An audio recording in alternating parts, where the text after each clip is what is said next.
வந்தது. சுதந்திரம் என்பது சும்மாவா வந்தது. பிளாசி முதல் செங்கோட்டை வரை உரை ஓவியம் என்பது சும்மாவா வந்தது. 1858 திருநெல்வேலியில் ஏற்பட்ட கலவரம் பற்றி சொன்னீர்கள். அது குறித்து ஏதேனும் ஆவணம் இருக்கிறதா தாயே?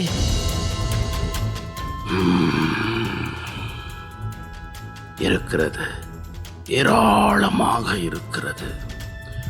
ஆவணங்கள் பிரிட்டிஷ் அதிகாரிகள் எழுதி குவித்த கடிதங்களாக கொட்டி கிடக்கின்றன. இந்த கலவரம் குறித்த விசாரணைகளும் தொடர்ந்து அதிகாரிகளிடம் நடந்த கடித போக்குவரத்தும் அந்த கலவரத்தின் கொடூர தன்மையை இன்றும் வெளிக்காட்டுகிறது. அந்த கலவரம் குறித்து விசாரிக்க அமைக்கப்பட்ட குழு அளித்த விசாரணை அறிக்கையில் அந்த சம்பவம் குறித்து ஒருதலை பட்சமான தகவல்களையே அளித்தது.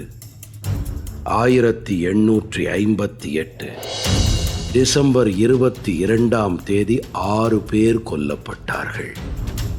காயமடைந்த 4 பேர் டிசம்பர் 23ஆம் தேதி உயிரிழந்தார்கள். காயமடைந்த 5 பேர் மருத்துவமனையில் சிகிச்சையில் உள்ளார்கள். வீடுகளில் சிகிச்சையில் உள்ளோர் 14 பேர் என அந்த அறிக்கை பெரும் கணக்கெடுப்பு நடத்தி அறிவித்தது.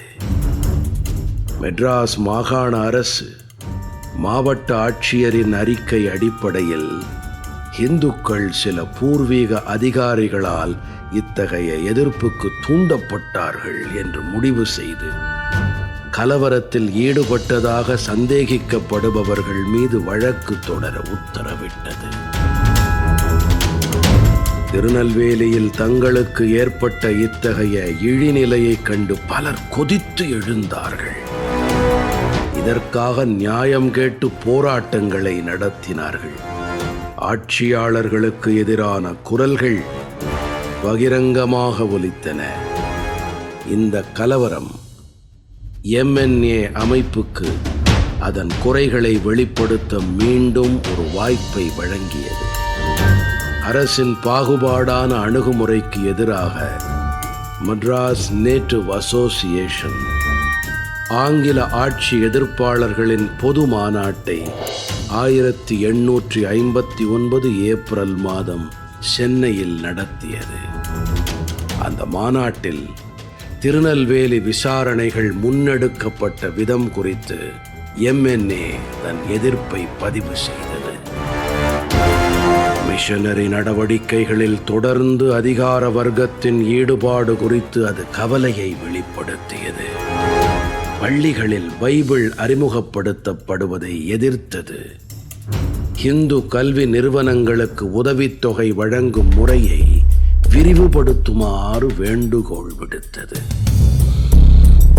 இந்த கருத்துக்களை இணைத்து ஒரு வரைவு மனுவை அரசின் செயலாளருக்கு அனுப்பியது. ஆனால் அந்த மனு மீது எந்த நடவடிக்கையும் எடுக்கப்படவில்லை. அதனால் அவமானப்படுத்தப்பட்டதாக நினைத்தது MNA அமைப்பு.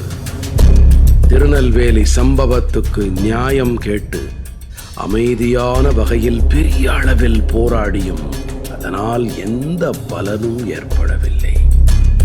இந்த விவகாரம் தென்பகுதி மக்களிடம் பெரிய தாக்கத்தை ஏற்படுத்தியது. மெட்ராஸ் நேட்டிவ் அசோசியேஷன் மூலம் இத்தகைய போராட்டங்களை வலுவாக கொண்டு சென்றான் அந்த அமைப்பை தொடங்கிய காசுலு லக்ஷ்மி நரச செட்டி. தம்பு செட்டியின் உறவினனான அவன் ஒரு பெரும் வணிகனாக தனவந்தனாக இருந்தான். அவன் மேற்கொண்ட மக்கள் போராட்டங்களால் பிரிட்டிஷார் அவனை வறிய நிலைக்கு தள்ளினார்கள்.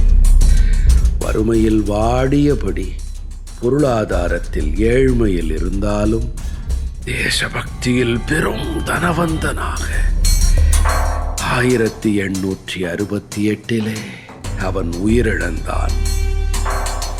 மெட்ராஸ் மாகாணத்தில் ஓர் இந்தியரால் நிறுவப்பட்ட முதல் பத்திரிகை எனும் சிறப்பு கொண்ட தி கிரெசன்ட் இதழை நிறுவியவன் இவனே. மெட்ராஸ் மகாஜன சங்கம் அல்லது மெட்ராஸ் நேட்டிவ் அசோசியேஷன் எனும் பெயரிலே இந்தியர்களுக்காக முதல் அரசியல் அமைப்பை தொடங்கியவனும் இவனே. மதமாற்றங்களின் மூலம் அரசியல் அடிமைத்தனம் பெருகி வருவதை முழுமூச்சாக எதிர்த்தான் என்பதால் இவன் பத்திரிகை தி கிரெசன்ட்டும் ஆங்கில அரசால் அடிக்கடி தடைக்குள்ளானது. என் சரித்திரத்தில் பொன்னெழுத்துக்களால் எழுதப்பட வேண்டிய நாயகர்களில் ஒருவனாகிப் போனான் காசுலு லக்ஷ்மி நரசு செட்டி. இவன் மரணத்துடன் MNA அமைப்பும் செயலற்று போனது.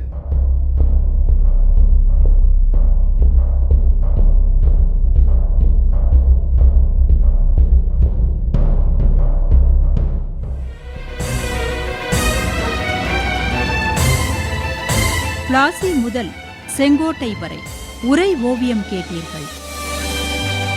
எத்தனை எத்தனை தடியடியை தாங்கினர், எத்தனை எத்தனை செக்கிழுத்து வாடினர்.